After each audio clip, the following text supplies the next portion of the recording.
Roll for Initiative. Welcome, everyone, and welcome back to the Roll for Initiative podcast, issue number 51. We're back this week with a little bit different format. I am DM Vince, one of your hosts, along with DM Nick, as usual. Nick, how you doing this week? Oh, it's warm out here in Ohio. It's warm here in Pennsylvania, too. Yeah. And with us, coming again this week, I should say, as a special guest via satellite, DM Crispy. It's cold here in Vegas. It's cold in Vegas? No. But I wanted it to be different. Oh. Running. And as a special guest tonight coming in to sit with us is famous, acclaimed author of maybe a book you've heard called, Dragonlance? Tracy Hickman. Hi, yes, it's good to be here today. No, you just got that mistaken. It's not cold in Vegas, it's cold for Vegas, which is a different set of parameters altogether. That's very true, but yeah. it's actually normal temperature for Vegas. I used to live in Las Vegas, as a matter of fact. Vegas, Crispy? Yep. Oh, say hi to my folks for me. I will. I'll go find them. It's such a small town; everybody knows everyone there. I know. It's like I saw them at the Walmart just the other day. They go slumming at the El Cortez. So, Nick. Yes. Do we have any stars this week? Do we have any stars this week? That's a good question. One that you're not prepared to answer, right? One that I'm not prepared to answer this week. I didn't get to look up stars. I apologize. We'll save that for the next show, if that's okay. Okay, well, we had one question that came up. Someone was asking how they can find you at Origins this year, Nick. At Origins? Yeah. Well, I will be wearing a Roll for Initiative T-shirt. But it won't be the only one I'll wear. I actually, change clothes at conventions from time to time. I've been known to do that. But I'll probably be wearing that on Saturday because I'm going to be in a first edition AD&D game there. But I'm trying to think of where else. I'll more than likely be around the dealers hall around there. Uh-huh. I'm trying to think of a place actually, I will be at the Knights of the Dinner Table live reading. Okay. And that, I don't remember what date it is. I want to say that's on Friday. Okay. So I will be at the Knights of the Dinner Table live reading. And by the way, if anybody has not gone to that either at Origins or Gen Con, I highly recommend it. It is a laugh riot. If anybody knows about Knights of the Dinner Table comic magazine. They have a magazine? Yeah. It's kind of in comic book format. Okay. Yeah, that one.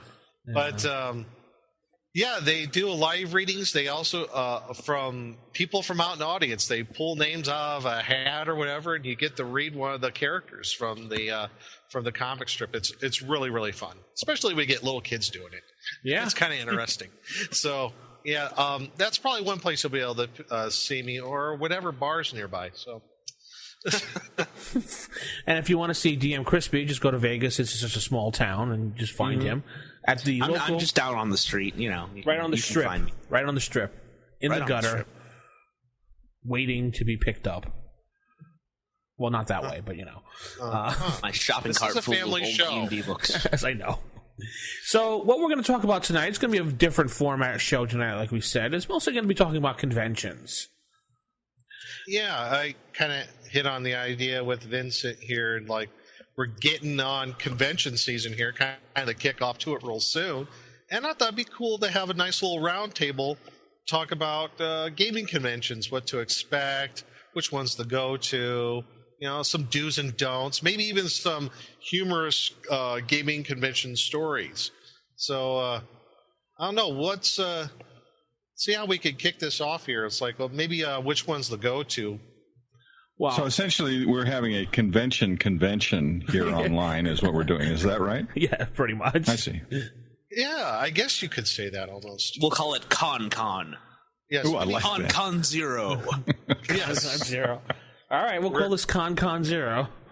Okay. and just it's actually pretty timely for me because I've got I'll be going to a convention this weekend. Here in Salt Lake City. Actually, it's called Conduit, and it's being held for a few days this weekend. It's been going on for quite some time. Wow. So we're going to go over there. We're going to be on a few panels. We're going to do we're going to do a reading, actually, a first reading from the Batman novel that I'm working on right now. Oh yeah. And then I'm doing a killer breakfast for them on Saturday morning. So it's kind of the kickoff. Could be. Could be. Well, actually, if you haven't been to Killer Breakfast, it is the only real reason to go to Gen Con. Yeah, I've been doing Killer Breakfast at Gen Con for, more years than you can remember. Well, it's been over 30 years, actually. Wow. Since I've been going to Gen Con. Wow. And I remember going to Gen Con back when it was held in University of Wisconsin at Parkside. Wow. Those are really the good old days. Yeah. I've been to every Gen Con since that time. Yeah, I only remember, at least my knowledge of where. I remember when it was advertised, when it went when it was in Lake Geneva. Then it moved to, I guess, Kenosha. Yeah, to Parkside and Kenosha, which is where we have a little university annex there. And then forever it was in Milwaukee. Yeah, in Milwaukee. Yeah, which interestingly enough is where I started my Killer Breakfasts. Oh, and I don't know if you guys are familiar with Killer Breakfast at all. Well, we touched upon it in one of the shows, but go ahead and tell everyone about it. Yeah, Killer Breakfast is a role-playing game that I run for about, at Gen Con this year, there'll be about 950 people at a time.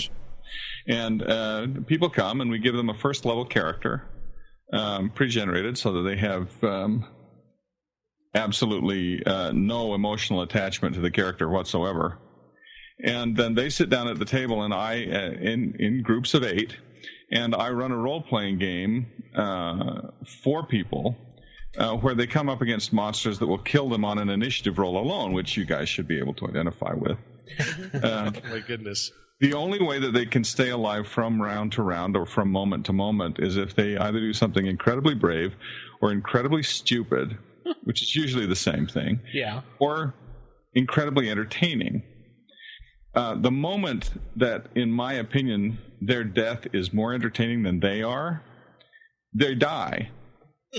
And then they get up from the table, leave the stage, and somebody else sits down in their place. And we go through about 300 characters this way in the course of 2 hours. And it is a riotously good time. We've started doing musicals in recent years, and so we have like folk songs that we do in the middle of this, and it's all done with video that I produce ahead of time, and it is a blast. And we've been doing it at Gen Con, like I say, for many years. And this year we're actually doing 2. We're doing one on Friday morning, which we're calling Killer Second Breakfast, and which is a reprise of a previous year's Killer Breakfast. And then we're doing a Killer Breakfast on Saturday morning, and it's a 2-hour improv show where I run a D&D game for all comers. It's a blast. Oh wow! Tickets are still open for that? Yeah, mostly. We, like I said, we have an audience seating this year at Gen Con of 950. I mean, it's going to be a huge audience, which is really exciting because the audience participates in the show. That's amazing. And the Saturday morning show, I think we're sold up to about 700 seats right now. So there's a couple of hundred, I think, that are left at this point. And Friday morning is a bit more open. So if you can come Friday morning, you have actually a better chance of getting on stage. Cool. But yeah, people come. Over the last few years, people have started coming and bringing performance sets to do during the show. It's just awesome. Yeah, in fact, if you go to killerbreakfast.com, there's some videos of one of our year performances. that you can see what that's like there. So advanced preview, I guess, of what we do. But I've been going to conventions to the Gen Con convention for over 30 years, and I've done a few Dragon Cons as well down in Atlanta. So, and like I said, I've also done the smaller cons. I'm doing Conduit here in Salt Lake this weekend, and looking into branching out into some additional conventions along the way. So, you want to know about conventions? Hey, you got the guy here. I'd be happy to talk about conventions. Actually, I do have one question to pose to you, Tracy, and I think this is, and to everybody else, I guess also kind of, get some other input going on here is, there's two different types of conventions. You got your smaller local ones, and you got your more nationally known ones like Gen Con and Origins and Dragon Con. I guess starting with you, Tracy. Do you have any preference? Do you prefer the local smaller conventions over the more large nationally ones? I mean, as far as what do you think as far as differences? Well, I think the differences are often in terms of the intimacy that's involved. Mm-hmm. When I go to Gen Con, if I go to a local convention like Conduit here, then I have it's a closer connection to people because you're seeing the same people for longer periods of time. When I go to Gen Con, I'll very often meet 1,000 of my closest friends all at once. And that can be a little bit daunting. Yeah. Right. Especially when someone comes up to you and says, "Do you remember we talked 4 years ago about that character that I had?" And it's a little hard to quite connect the face at that point. Right. But they are an entirely different feel. There's an intimacy in the local conventions that is very endearing, and I think is very it's excellent for connecting people in community. Right. But at the same time, there's also an excitement that comes along with being at a large convention, and also the feeling that I think that you get at a large convention that you're not so much alone, which is something that gamers often have to deal with. That there is in fact a community out here of people who are like you. And who identify with the same things that you identify with. It's one of the reasons that I like going to Gen Con every year is because even though it seems like a daunting thing to see, as I said, 1,000 of my closest friends all at once, they are in fact my closest friends, and the same people come each year, and you do get to know them, mm-hmm. even in a large convention like that. So I think both have their benefits. Oh, I think so too. And you brought up a really good point as far as making connections with your community. When you brought that up, I immediately remembered my first convention I went to as a kid, way back in 1980. Blah blah blah. And I grew up in Omaha, Nebraska, and there was two local conventions that you usually went to. There was one in the spring that was called Contretemps, and there was one in the summer around. Usually the first weekend of August, that was Omicon. Mm-hmm. And I remember going to Contretemps one year. I found out about the local game store that I kind of discovered, a place that unfortunately no longer exists. It was called Star Realm. Great place. Spent most of my teenage years there. Yeah. And when I remember seeing the flyer, and I remember asking my folks about it. I was like in junior high. I'm like, I really want to go to this. I really want to go. There's going to be other people who are going to play D&D or whatever. And when I got to go and experience that with some other people that I knew, and had the best time that whole weekend, it was great to meet other people that were gamers that you didn't, like you said, Tracy, you didn't feel like you were alone. You had other people that you could experience this with, and as a young impressionable kid, who's kind of in his pre-teens, that meant a lot to a person like me. It just opened my eyes to a much larger world. I saw, wow, I could really take this a hobby to the next level. And see, this very important, especially important today, because we live in a society that is so disconnected. Yes, absolutely. we try to connect with each other electronically, and it just doesn't quite work. The bandwidth in text messaging is just not wide enough. And yes, we play games online, but it's not the same as sitting across the table with people, chatting, laughing, and having a great time and creating something together.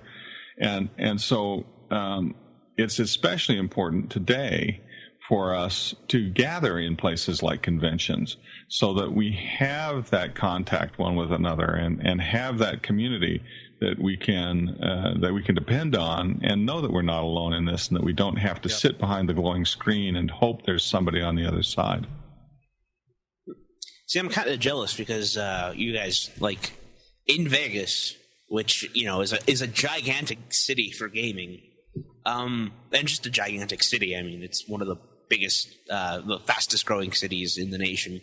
Yeah. We have NeonCon and, like, Conquest Vegas, and that's, like, it. We just have those two. But, like, I would have honestly thought when I started going to cons, there would be a lot more. There used to be Xanadu, but I guess that got canceled or something. Well, and you would think that Vegas, being the convention capital of the world, would be a place where conventions would want to come and would be a natural place for people to gather. Of course, you know, if you mention we're doing a gaming convention in Vegas, they get confused. Right. And I also think it has to kind of do with, you know, it has to do with a lot with population distribution. I mean, the East Coast generally more densely populated, and you're going to probably just have a larger concentration of gamers that are either role-playing or card collecting or, you know, LARPing or what have you, versus out in the West Coast. You know, well, ultimately, that was the reason why Gen Con was located in Indianapolis. Yeah. Was because it was more close enough. Located. Yeah. But then they tried to do the attempt of Gen Con SoCal, which was just not working. And but there are some good West Coast conventions. There was one, I think there was called OrcCon or something like that. There's a good convention in San Francisco, I believe, also that's held there every year. And I know there's a pretty decent one up in Seattle, too. But it's like maybe in the past 10, 15 years, the West Coast conventions have become a little bit bigger. But I just remember for the past, traditionally, you're going to find most of your conventions are going to be out, you know, east of the Rockies. So yeah, and they are definitely growing. Like NeonCon 2009 versus NeonCon 2010. NeonCon 2010 was 3 times bigger than the previous year. Mm-hmm. Well, I think part of that it has to do with the attitude of conventions and people who organize conventions. They need to go ahead and let the convention grow. Yeah, and it's the people who come back are going to bring their friends, you know, but you can't expect to just hang the sign out and say we're going to have a con and expect that everyone is going to come. Yeah, you have to network it. You have to let it grow. You have to give it time. And I think that was certainly true in terms of Gen Con, and is true in terms of any convention. Yeah, I'm thinking like as far as getting growth and, you know, networking. If you're having a convention and wanting to start it, at least from what I've seen and where I live, maybe you might see this too as well, Vincent. I know when I've gone to Origins the past few years, attendance has been down, and that has to do with a lot with the economy the past few years. I think Gen Con was down too. And I think that also it lends to a resurgence into your, you know, smaller local conventions. One in particular, there's one called Con on the Cobb. That's in October, I believe. And that one just started off as a little, you know, few hundred people down here in Hudson, Ohio, I think maybe 2 years ago, maybe 3. And now they're getting everybody there. It's a now 4-day event in the fall, which is, you know, not that's not very common to do a gaming convention in the fall for that many days. It's generally from like Friday to Sunday. You usually don't do a Thursday either. But I think I see a little bit of an upswing in your local conventions. I think it's a little bit more economical because it's right there. It's close to certain people. And I mean, Hudson, Ohio is literally a stone's throw away from me. I mean, I can go to the convention site like in 20 minutes. You can throw a rock 20 minutes? Yeah, I can. Wow, you're amazing. Because I'm that good. Do you have super strength? I have 18 double out strength, dude. Oh. Well, the interesting thing though about smaller conventions, the downside of the smaller conventions is that it's very difficult for someone like myself to go to a smaller convention unless it happens to be local. Right. And so consequently, you can't draw a lot of big name people to these conventions, nor can you get a lot of support from the larger game companies because they're just, it just isn't a percentage for them to become big time involved in a small time convention. And so that's one of the great things about the big national conventions is that it does make it worthwhile for me to fly across the country, for Bobby Salvatore to come to the convention, to get film television stars to come to the convention because there's a big enough audience there and a big enough draw to justify that. Right. And so, that's the benefit of the big conventions is you do get to see big names and you do get to hear big names as opposed to, coming to a panel by your local guy who designed an adventure module and wants to talk about it. Yeah, I like the big conventions for that reason. Like I can go to Gen Con and for instance, I could walk up to your booth there and say hi to you, or I could say hi to Margaret Weiss, or find Frank Menser walking around running games, Tim Kask, all the people that I've seen in names and books that I would not see at my local convention. Like when I go to Mepicon. Hey, I have to drop names here then because both Frank Menser and Tim Kask always come to my killer breakfast. Yes. Well, you got to be there, friends. Since you're going to Gen Con this year, you got to go to that. Well, I plan on stopping by. I at least watch it because after yo, got to represent, yo.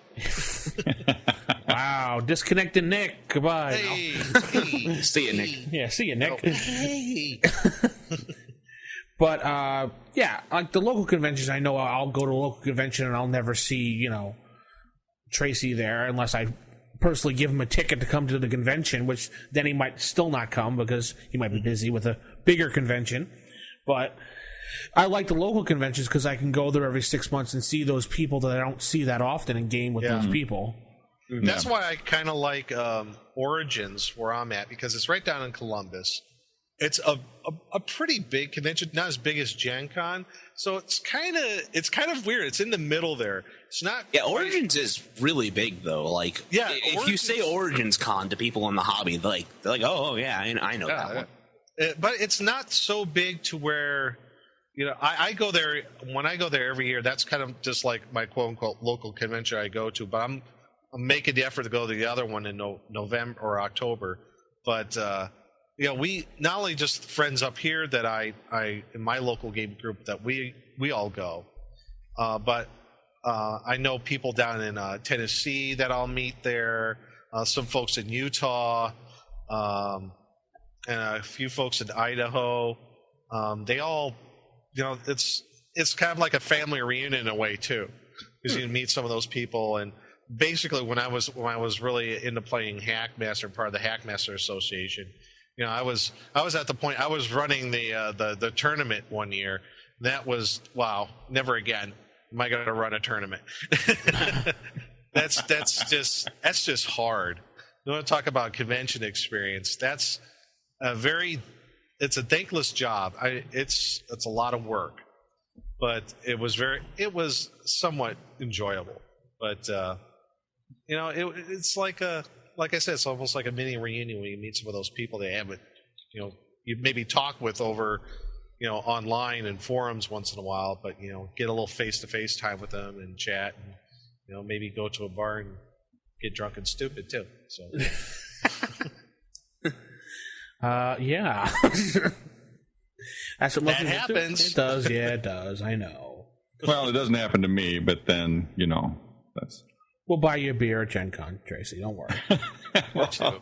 You'll be drinking them because I'm a Mormon, and it's just not going to work, guys. Oh, okay. Well, then I'll buy one, and you can watch me drink it. How's that? Yeah, exactly. I'm pretty good at pouring a head on it. I just can't have it. So. Vince is going to be sitting there. He's like, "This is for you, Tracy. This is for you.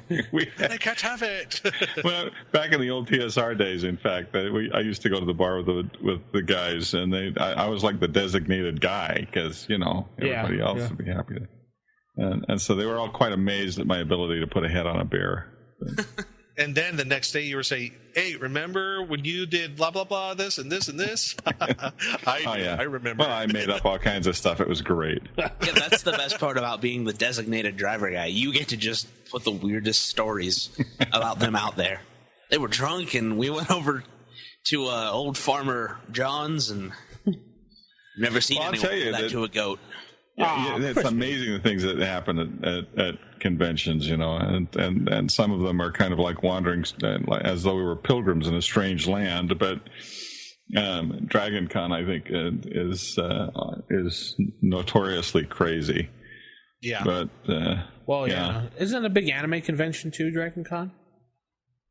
No? It's a huge convention. They do a lot of media at DragonCon. Yeah. Well, it's a little bit of everything. It's sci-fi, fantasy, the whole shooting. Yeah. Yeah. I remember I used to see ads for like video game stuff at DragonCon. Yeah. And then there's WorldCon as well. Mm-hmm. Isn't that that's the one that's like it goes all over the darn place. From what I understand, that one's just like ginormous as well. When is WorldCon? I've never actually heard of WorldCon. Neither have I. I want to say it's like in September. Oh. We'll have to look that one up. I might be thinking of DragonCon. Did you go to GaryCon this year, Tracy? I did not. No. I've been a little bit busy this winter. Yeah. Busy writing books, doing things. Well, I know that's a convention, speaking of, that started out small, that's been popping up bigger and bigger each year now. Mm-hmm. Yeah. Mm-hmm. Yeah.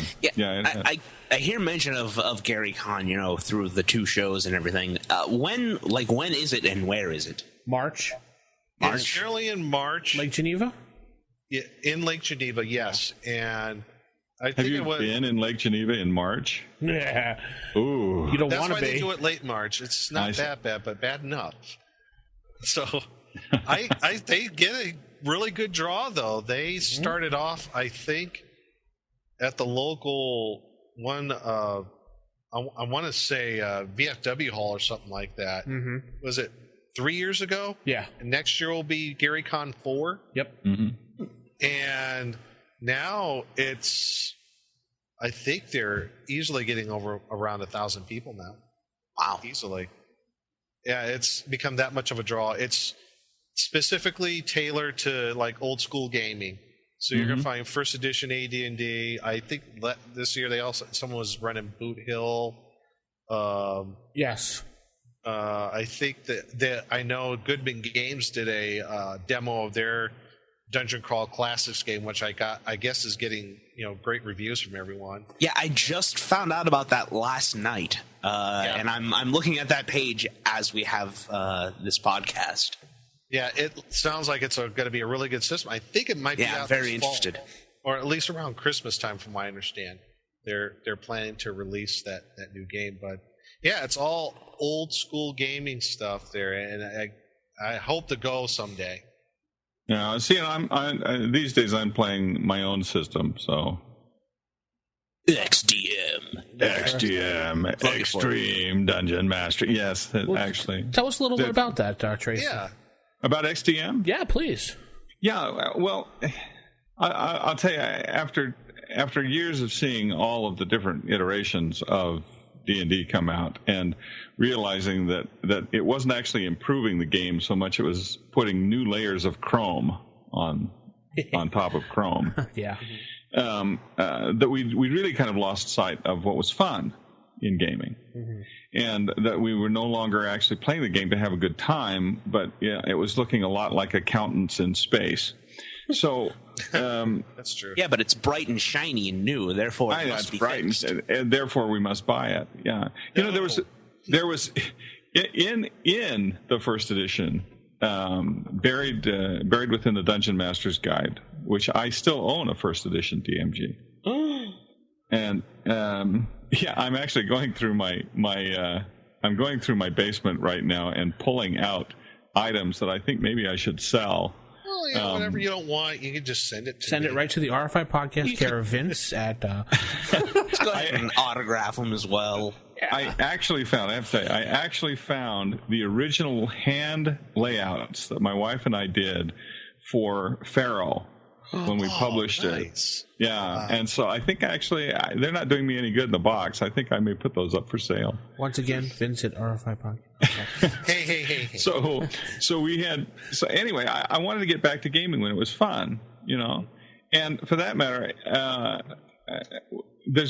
I was coming back from Gen Con convention, actually flying back, and we were flying into Denver to change planes, and there were 3 guys sitting across the aisle from me who were all buried in their brand new, I don't know, it was like 8.5 edition D&D books or whatever it was that they had just bought at the convention. I love this. Yeah, go on. I was going to ask you about this. Go on. Yeah. And they were asking, and they're saying, what do you think? Is there any way to make that spell permanent? I don't know. Let's look over here. And they're pouring through these books, trying to figure out a way to make this spell permanent.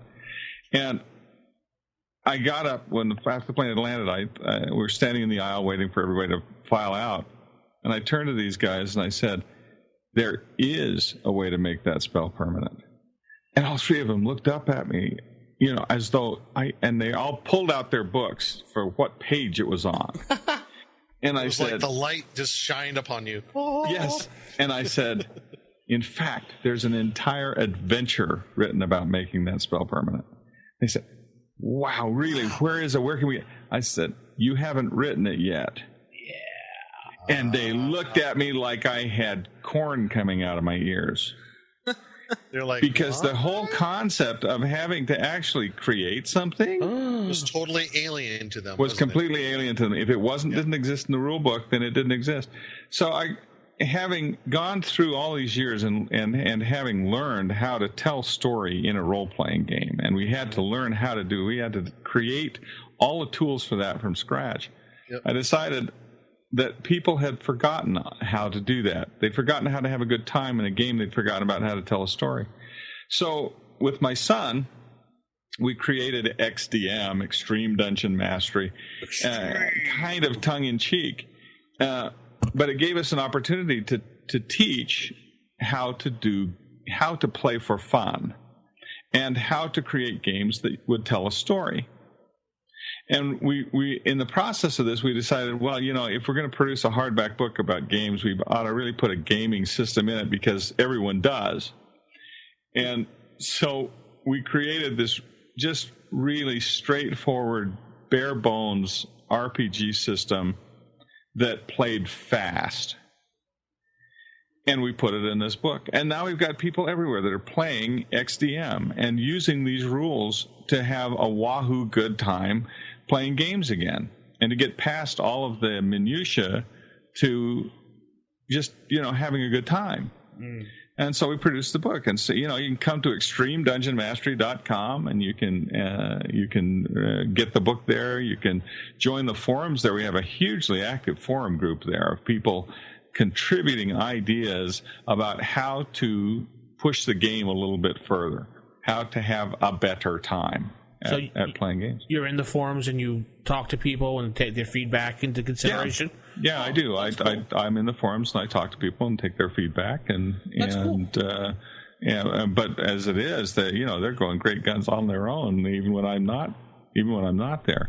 I think a great level of interactivity is very important. And truthfully, for me, it's important that the lessons that we've learned in the past about how to tell stories in games, and also what makes good story, and for that matter, how to write.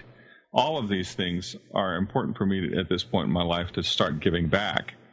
My wife and I, for example, we've just started teaching online writing seminars, right? Yes, and workshops, and those, and that's been a real opportunity for us to give back. I mean, we have video seminars that we've done online, and we also offer, in the workshops, we offer to actually read people's texts and critique them for them and give them direction as to where they need to take their work. Right. But the most important thing that's there are the forums in the writing seminars, because I'm there all the time and I answer your questions directly. I mean, we want to give to writers the benefit of everything that we know. How's it been going since you had started up the classes since we last talked? It's been really good. It's been slow because getting the word out has been slow. But coming into convention season, another good purpose of conventions is the ability for us to connect with our audience and let them know that it's available out there now. Cool. And that certainly was true in terms of our serial publishing books. Yes. We did the Dragon's Bard series, or that we did Eventide in the Dragon's Bard series last year. This year we've just started our second book, Blackshore, online, and we've just put the first chapter out last week, second chapter this week. Oh, cool. And the conventions have been really helpful in terms of letting our audience know. That's another important thing. As we talked about, the community it's also important as a touchstone, these conventions, because bookstores are closing. Yeah. Don't I know it? And so the audience no longer knows where to look for us. Yeah. And so these conventions are another good touchstone for that. Just this past week, didn't Amazon announce they sell more Kindle books than actual print? Yeah. Yes. So that's true. So that even on the online side, you're seeing with someone as Amazon who started as distributing books, you're seeing a point where electronic format is slowly creeping up and taking over from real print. Well, for example, the Dragon's Bard series that we did, the Eventide book that we did last year as that serial publication and the beautiful hardback books that we did for every subscriber. We've put that book is now available as a Kindle book. Mm-hmm. And you can buy it online, and it's like a $9.95 buy, and you can have it downloaded, and you can read the same book immediately. Yep. But again, people who read me normally don't know that that's there. Right. And so because the audience isn't used to looking for me in ebooks, they don't know that it's there. So again, these conventions are a great way for us to all connect in community.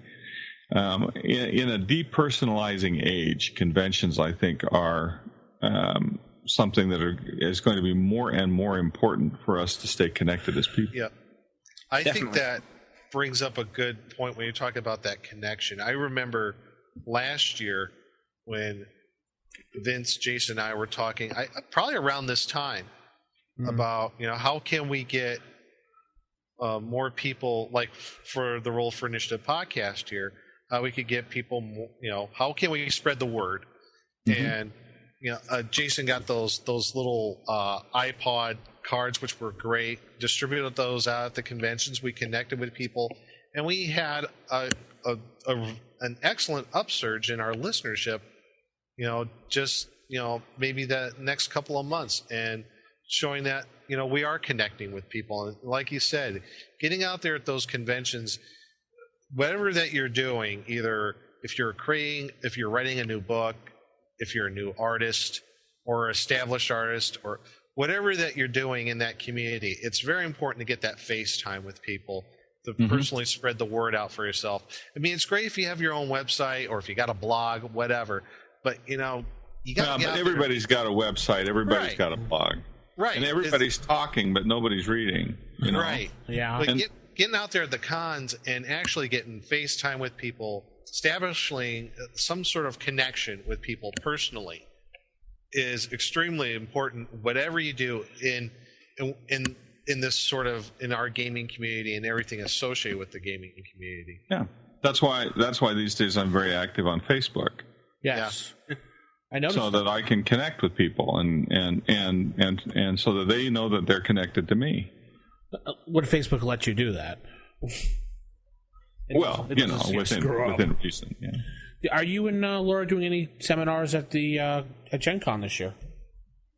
We are. Well, actually, we're doing some pretty fun things at Gen Con this year. We are actually doing a Scribes Forge workshop at the convention, so that not only will people have the opportunity to come online and do our seminars there, but if they come to the workshop on Thursday evening, we'll do it in person.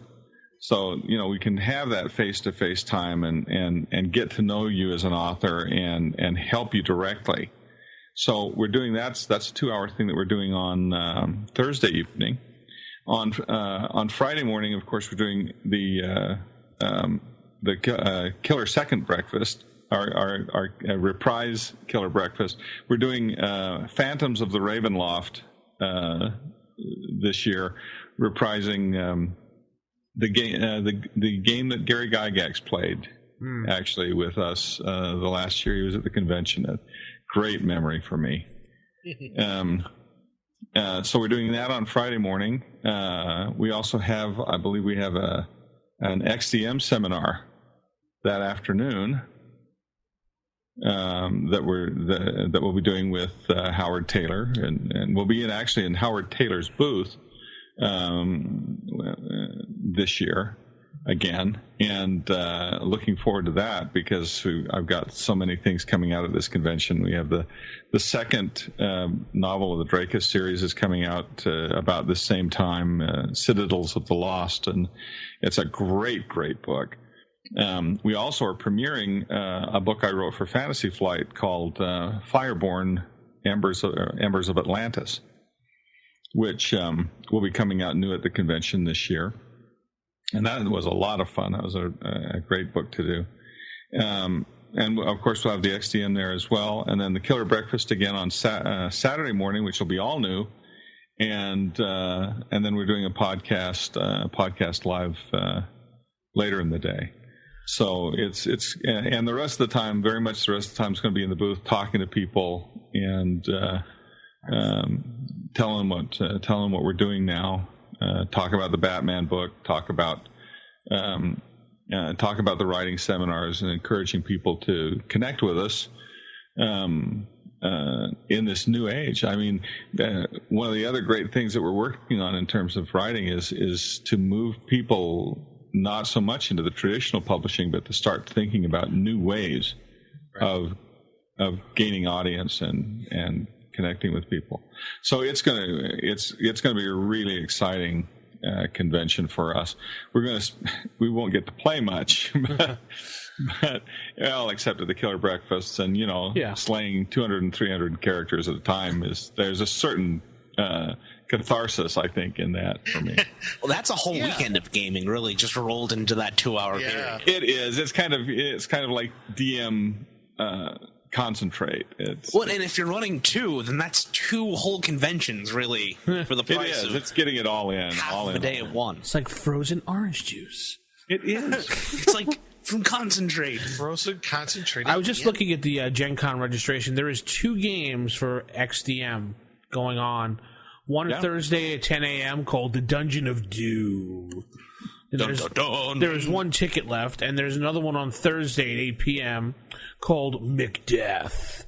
Oh, that's awesome. Isn't that great? I mean, we really feel like we're making progress if people are starting to actually run the game at the convention. I still need to get the game. I need to check it out. Yeah. You've got to get the... Oh, and interestingly enough, it is also now available on Kindles. Is it really? Oh, snap. Yeah. I'll have to download you can download that in Kindle format now, and I did the conversion myself, so I know that it's there.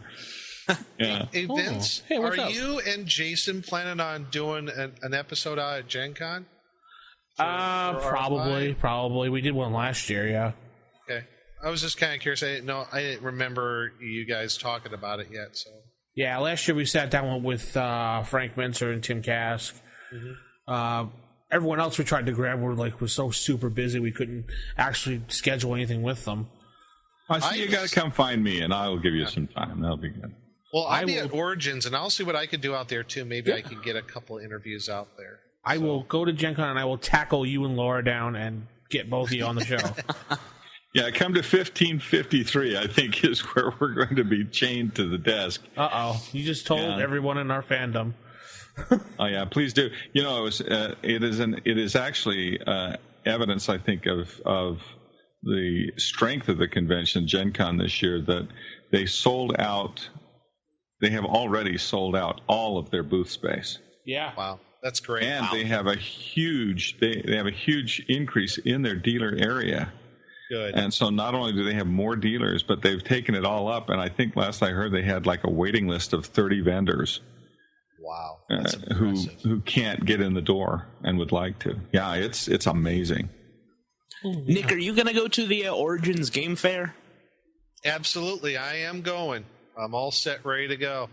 Yeah, their sister thing, the Gamma Trade Show, is here in Vegas, and since I found out about it, I'm trying to weasel my way into it. Well, if you do plan on going, that's a great convention to go to. What I've heard. As far as it's got a little bit of everything. Origins is kind of weird because it first started off as just like a wargaming convention back in the 70s, and it quickly, within 10 years, morphed over into something. In fact, didn't it? Gen Con and Origins shared convention time in the 80s. The two kind of merged for a while, Tracy. Didn't that happen? Yeah, for a short time. I do recall that for a short time. But Origins is really cool. It's really enjoyable. Well, we're telling all these people they should go to these conventions, but we really should give them some guidelines here, some helpful tips. Yeah, some do's and don'ts. Here. I was just thinking the same thing. So what are some do's and don'ts on Okay, number one, shower. Yes. I was going to say that. That's always my first thing. Change clothes when you can. Use it's okay if you it's okay to wear the same kind of T-shirt, but you have to have multiples of them if you're going to come to a convention over several days. Yes. Do you mean that one T-shirt isn't enough? One T-shirt is not enough. By day 3, that T-shirt is going to be a 3-hit dice monster. It's soaked in Cheeto stain. And well, what if we were at the Gen Con convention I think it was last year actually, and somebody came up to us with a product that was gamer soap. Did you see this? Yeah, I have seen that. They sell it on Paizo, and it has D20s in it. Yeah, and in fact I'm using mine because I need another D20. And, yeah. What's another one? I could think of one. Do bring your own snacks and drinks. Definitely. Yeah, that's a good one. Generally, because they're going to be expensive. Yes. Any convention hall you go to, even the local cons, even if it's in a hotel, $7 for a soda? You're kidding me? Yeah. Last year, cup is ice. Yeah. Last year when I went to Neon Con, I went in the morning and I met up with Jason Bowman of Paizo Publishing, and he sat down while he had his coffee and talked with us for a little bit. He's a very cool guy. Then I went to work and I came back, and I went and I played some games, and I was super thirsty. And but I'm inside the Tropicana on the strip. Yeah. So of course I'm not going to be able to afford to eat and drink. Luckily, a lot of conventions, from my understanding, will put out water. Yeah, that is free for you to have, but in troughs if need be. Yep. Actually, I'm going to give a couple of suggestions from my side of the table. Oh yeah, of course. Oh, definitely. Yeah. Okay. First of all, do not assume that famous people want to hear about your character or your D&D game, even if it's based on their character, because they will have absolutely no context whatsoever for what you're talking about. So that's a good piece of advice to avoid any stories that deal with what happened in your game. Right. is probably a really good thing to do. Unless you actually read someone's blog recently that had something along those lines. That's actually just a solid piece of advice for people who are gamers and into the hobby. Right. Exactly. When it comes to other people who aren't, or even are, no one wants to hear your gamer story because it's a you had to be there moment. No one wants to hear about your 12th level paladin, how he killed Tiamat. Don't want to hear it. By the way, Tracy, have I ever told you about my dwarf trash? Oh, wow, look at the time. It's been... Oh. Gee, look at the time. You mean the dwarf that you don't like to play anymore? Well, and so there are actually some important things that you can do, especially when dealing with famous types of people. Okay, generally speaking, my experience at conventions has been that most, and there are exceptions, and I do remember them, and I know their names, and they're in my book. But most famous people are actually very open and appreciative of their fans, and want to be nice, right? And like to be accessible, and I think that that's true of almost all people who are writers or actors, actresses, so forth. But there are things that you can do that'll make the experience more pleasant. One I think is recognizing that you know them a lot better than they know you. Yeah. We see people on our televisions and on our DVDs, and there's a familiarity to them that we feel, some connection to them because we see so much of them, and we are far more familiar with them than they are with us, and generally they know that when you approach them at the table, but just understanding that this is the first time for them to meet you is I think really also very important. That, and realizing, and most people do realize it, that you only have a few minutes really. Yes. Yeah. To take up their time, and that there are many, many other people behind you, which is actually a difficult thing for gamers sometimes to remember. Know when the conversation is over. Yeah, to know when the conversation is over, or more importantly, when you need to let somebody else have their conversation. Yeah. And we all want to have, from my side of the table, I want to have a conversation with as many people as I can. I want to make that connection with as many people as I can, and I most definitely want to give them their time together with me, so that we can share that together. But when you have someone who stands right in front of you and insists on telling you all about their 90th level paladin and how he got there. Yeah. Been there for a long time. And it can be there for a long time. And there are a lot of people who, are trying to have that moment. And maybe they've come for a long distance. So it's important to get outside of yourself. It's called fanboy, I think, or something like that. Fanboy. Yeah. No, it's called security. Yeah. That too. Or it could be a call for. Yeah. Call for. Yeah. Now that's actually gotta kind of rein in the fanboy for just. It's okay to be fanboy, but it's also important to know when it's time to go be fanboy somewhere else, and to let other people have their time to be fanboy. Other things, though, it's true. Also, I would recommend to people when they go to conventions that they actually plan a little bit in advance what they're going to do. So, there are things at Gen Con, for example. Not only do you have the all-important killer breakfast that you need to attend, but there are things like True Dungeon, yes, which are difficult to get into unless you planned ahead. And you need to plan time to be in the dealer room, because it's huge at Gen Con, at the larger conventions. It's not something you can just walk through. I can remember being at, speaking of big conventions, at Comic Con San Diego once. Oh, talk about a big convention. Yeah, those are. It literally took me 30 minutes just to walk from one end of the dealer area to the other. Yeah. That was not stopping anywhere. That's just to walk it. That's a good point. You really have to plan accordingly. I remember when I went to Origins in 2003, I was a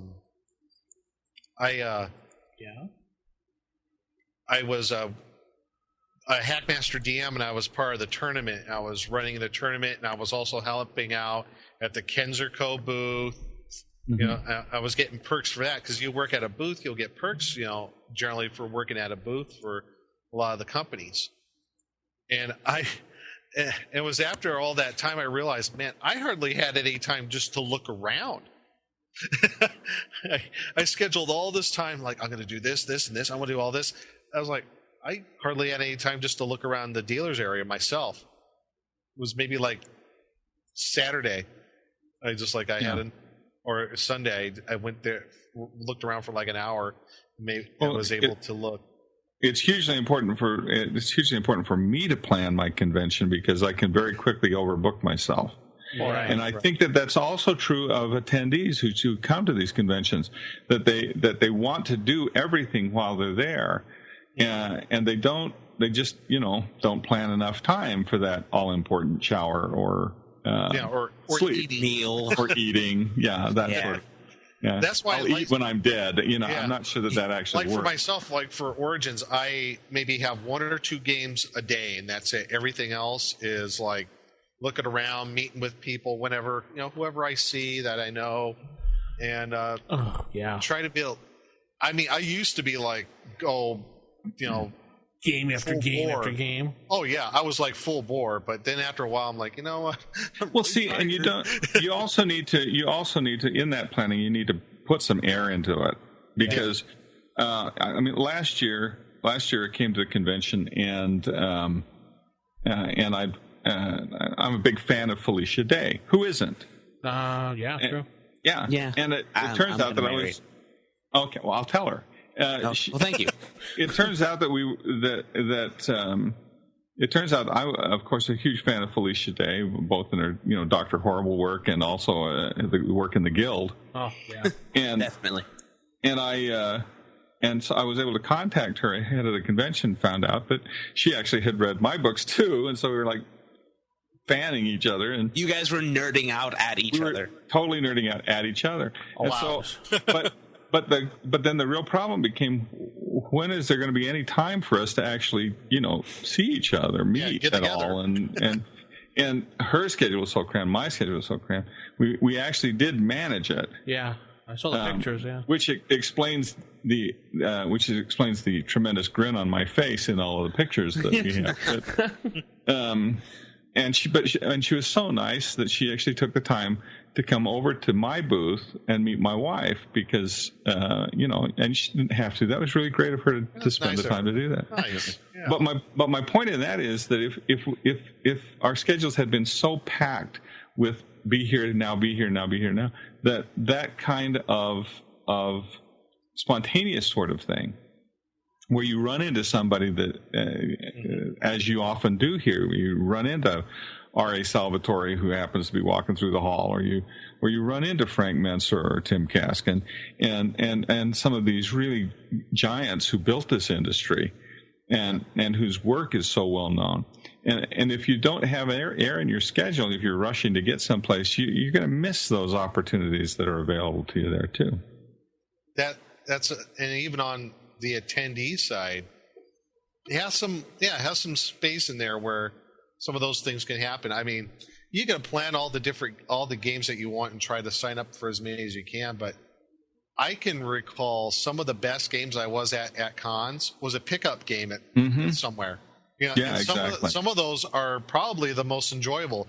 It's like, hey, we're doing a pickup game of blah blah blah. You want to join us? I'm like, yeah, sure. That happened it was like a couple years ago at Origins. I love. They were doing a pickup game of Hackmaster and Jolly Blackburn and Dave Kenzer, and it's like, yeah, I want to come by the room. I'm like, yeah, sure, hey. Well, yeah, and if you're going through the dealer hall, for example, and you go through Fantasy Flight's booth space, which is huge this year, I understand. Yeah.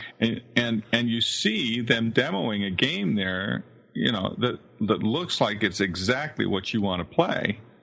You want to have the time to sit down and learn the game. You want to have that time where you can play a demo. Yeah. I played a lot of great demos last year. Oh yeah. And I didn't schedule any gaming. I sat in on some talks and some conferences and stuff like that. But I was there to, I think another do, and I wanted to bring that up with Nick, is do go to the dealer room. Yes. Hey, like I said, I didn't schedule for any games, but I had a lot of free time. And what made the convention last year was that I had so much free time to go and demo these games. Yeah. Cool. And I think it's also important going to Gen Con in the dealer room. You find a booth that you like, look up and figure out what row you're in before you go walking away and then asking a million people. There's signs right above you that say numbers. Yeah, row 302 or something like that. Yeah. You walk away 10 minutes later, like, where was that place? Yeah.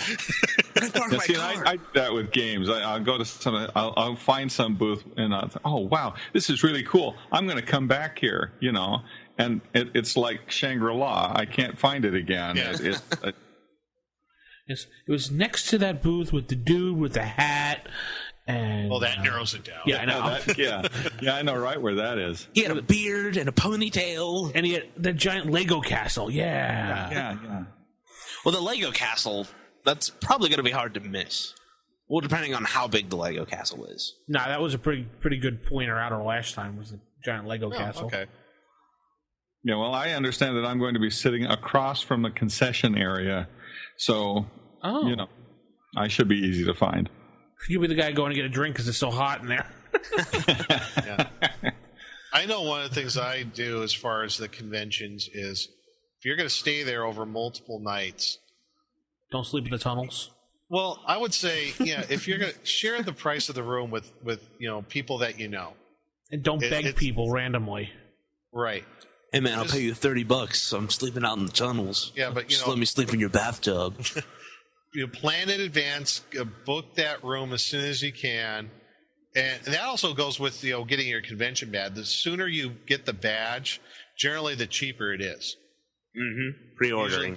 Usually get a bigger discount right at the very beginning when they start registration. Well, and besides, anything that you can do to avoid the registration lines. Can be quite insane. Yeah. Yeah. I remember a couple of years at Gen Con ago, they were so backed up out the doors. It took forever just to get registered. And, you miss things. You don't want to spend your life in line. You want to get in and have a good time. Mm-hmm. I know, like at Origins when I go, because they start it now on Wednesday. And Wednesday night's not so bad. Neither is Thursday, Friday. But come Saturday, look out. Saturday is insane.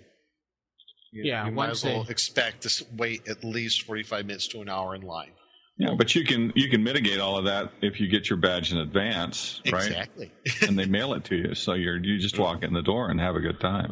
I have the unfortunateness of going to the GM booth at Gen Con this year to get my badge, so I should be waiting in line for that. Yeah. Boo is right. You think if you're GMing, like, there's more reason to get you your badge early. No. So that, you can go and run games. You have to pick it up at the convention. So what more can we say about conventions? I know. I got one kind of funny, interesting story. Funny, interesting about story. Okay. I was down in Origins, I think it was 4 years ago. And this was the year I was helping running the Hackmaster tournament. And we needed to get a couple of more tables from one room to the other. And we called the convention staff, and they've always been great at Origins, always very accommodating. And they said, hold on a second. We need to make a call with the actual convention center.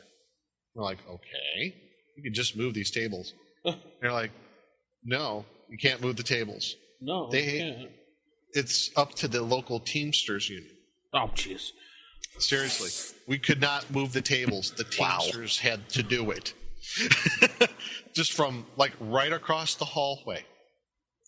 I'm like, really? That's kind of ridiculous. Well, and lo and behold, we had the wait, and they got a couple guys there with the convention center, and they did it. I'm like, whatever. Then they went back on coffee break. I don't know. That was just very peculiar. I'm like, it's just across the hallway. We just need two more tables. Come on. Give me a break. Yeah. So That's my one story. That's the one, probably the only clean convention story I could tell. So. Yeah. No, I think a good thing to do is go and just meet everyone you can. And just shake hands. Try to do everything you can. Just shake everybody's hand and say, "Hi, my name is Crispy." Everybody you see? Well, not quite that. But, if you're going to play in a game with some people, trade emails. If they're absolutely. near you. Mm-hmm. Network, absolutely. I'm always happy to get in on new game groups and play new games with people. Mm. Yeah, see, everybody needs to find me on Facebook because I do like the network. I just did. Well, there you go. See, and it's true. You want to meet as many people as you can, and you want to have a great time, and that's what the convention is really all about: is meeting people and having a good time. Yeah, and that way, when you go back next year, you've got some friends that you can meet up with and ask them, how their gaming went this year. Yep. Yeah. So, about your writing seminars and your website, Tracy, how can people get a hold of you if they want to, maybe start writing and get some advice? Well, you can come to our scribesforge.com. Mm-hmm. Which is where we have our writing seminars, and we've been posting some interesting articles there actually on that website for anybody to read. I just did a piece on writing, and that was really kind of fun from one of our workshop participants. I just did a piece on pirate publishing, and how people are getting One of our writers actually had been terribly ripped off by a bad publisher. Wow. And so we talk about that there. But come to scribesforge.com and you can learn all about our seminars that are there. Get involved there, and and our forums over there. You should come find us on Facebook because we've got links to all of the things that we're doing there. We've got, of course, our Dragon's Bard, our second book, the Black Shores book, which is our pirate book in our serial publishing endeavors, and that's turning out to be just a fun book.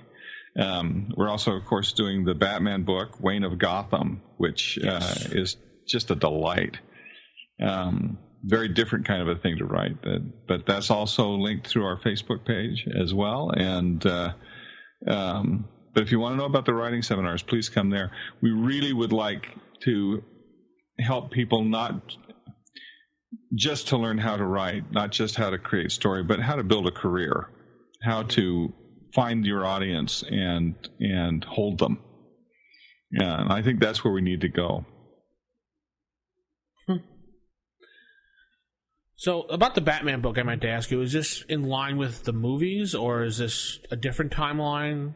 I thought last time we talked to you, it was the, it's Thomas Wayne and his, secret society stuff that Grant Morrison kind of touched upon in Batman in Time, which was we're actually doing a lot of it has to deal with Thomas Wayne and his mother, Martha. Or Thomas and Martha Wayne, the parents of Bruce Wayne, and dealing actually with how Thomas Wayne actually is very much at the root of all of Batman's problems and a lot of the problems in Gotham City, but it also deals very much with Batman today. In fact, I've been writing that. It's been interesting. They asked me if I wanted to redesign the suit, which I thought was pretty bold of them. Wow. Yeah, that's kind of cool. It's a big responsibility, Tracy. Yeah, it is, actually, and I've been kind of sweating that one. But I think, actually, I know what I want to do with it, that in many ways takes Batman back to being Batman. Can you give us any hints or any, previews about, what you're thinking of? Well, I kind of had to work down through it a little bit. It's black. It's black. There's a cape. Well, yeah. See, that was it. You have to have a cape because it's the Caped Crusader. You can't have the Capeless Crusader, and that was actually a question at one point. Did you want to lose the cape? No. And I thought, no, can't really lose the cape. It's got a back symbol on it. And it's got the whole bat thing going with it. And although capes themselves are, I mean, they got right down to the basic questions for me on that. They said, is a cape, was a kind of a scary, mysterious thing in 1930, but is it really working in 2011? And I had to start thinking about that and realized actually that the cape and the costume, not just in terms of Batman, but in terms of the villains that he faces, are all very much part of the manifestation of the central problem of the book anyway. So the cape actually, the cape works. The basic outfit works, but I'm changing some things in terms of the functionality in the suit. Some changes to the utility belt, maybe? I thought I'd make it bronze. No, it's no. Actually, the suit itself, I'm looking at changing slightly in terms of how it functions. In that it more closely resembles power armor than passive. And it's a different approach actually to that, primarily because the Bruce Wayne that we're seeing in this book is going to be an older Bruce Wayne. He's more midlife crisis Bruce Wayne than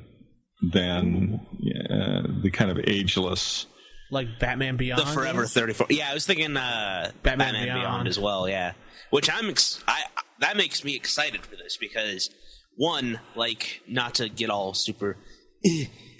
Whatever comic book geek on this, but what's been going on with Thomas Wayne now in DC with Grant Morrison's storyline, I thought has been kind of poorly done. So I'm interested to see your take on it.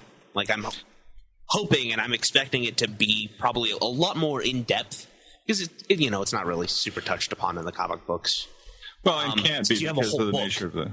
Yeah, I've got a whole book to deal with it, and to bring you into it. I just finished the prologue, in fact, the other day, and the prologue takes place, I think, in 47, maybe 48, 1948, and it's Thomas Wayne and his father, and in this really disturbed, abusive scene.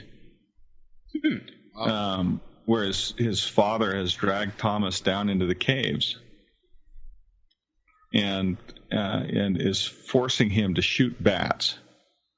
Eesh. With the family shotgun. Dark. It's very, very dark, and it's this very abusive scene that takes place in this in this prologue. But it's important to set the tone for who Thomas is and what he is fighting in terms of his own demons in the book, and all of which has roots in what happens further on down the line and continues to resonate today in terms of the Batman legend. I see it all very holistic, and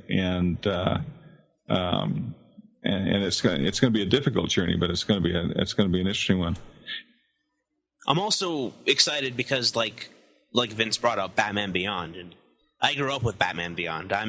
I'm that generation, so young, and it was so fantastically done that What, Vince? I said it was. Yeah, and I want DC to revisit that. I know they started doing something more with it, so it'll be nice to see it come back. And I think that's Batman, true to his character. He's the never surrendering soldier. So even though his body is not so much as capable as it used to be, he's still kind of devising ways for himself to continue the war. Yeah, which I think is just a fantastic kind of character arc. Absolutely. And then we have the whole question. There's a lot of questions that I have in terms of Batman in this, and in terms of Bruce Wayne in this, and which comes to actually a rather shattering conclusion when we get to the end of the book. But the whole question of Gotham itself, and what does Batman do on a nice day? You know, I mean, we see Gotham, and my son asked this question. It was a good question to ask. We see Gotham all the time as though it were dark Seattle. Yeah, it's dark and dreary, and it's like Seattle in the midst of monsoon. I mean, it's always dark in Gotham. It's always rainy in Gotham. It's always grimy in Gotham, and you know, you look at that, and in terms of verisimilitude, I mean, why do people live here? Why don't they move to somewhere nice like the suicide South rate Chicago? Extremely high. Yeah, exactly. Why aren't they killing themselves just to get out of here? You know. Yeah. And why can't they build a better asylum? And why it's named after Arkham? What do you expect? Yeah, what are you going to get for that? You know. And my name is Lovecraft. I'm your sanitarium. That you bring that up, Nick. Originally in mythology, the original Gotham City is a place where the inhabitants are just tremendously stupid. Like the original, where Gotham comes from, the story in that, it's a city full of nitwits. Well, and see, which might be true with what Tracy brought up.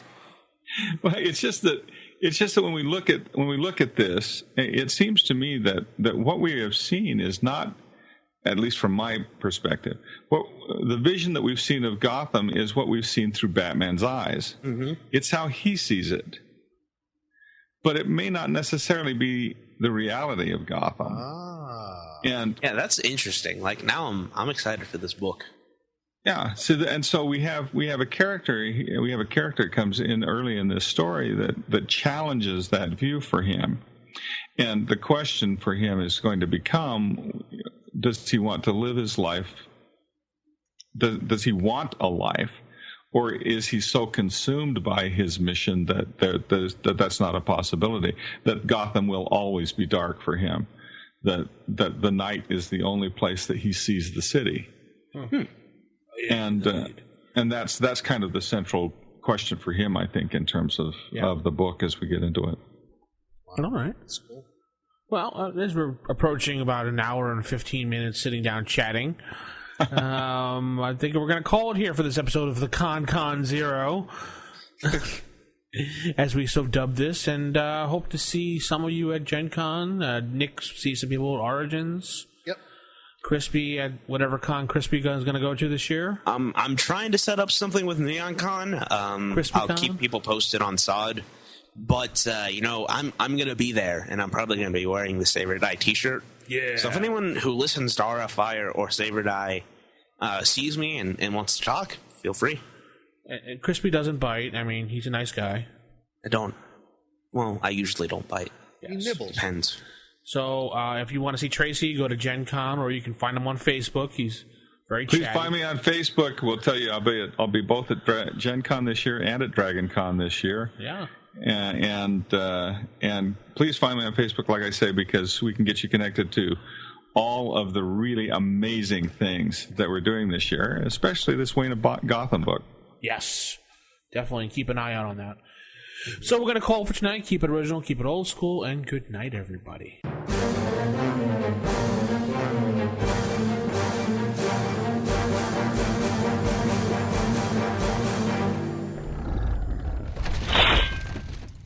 Roll for initiative.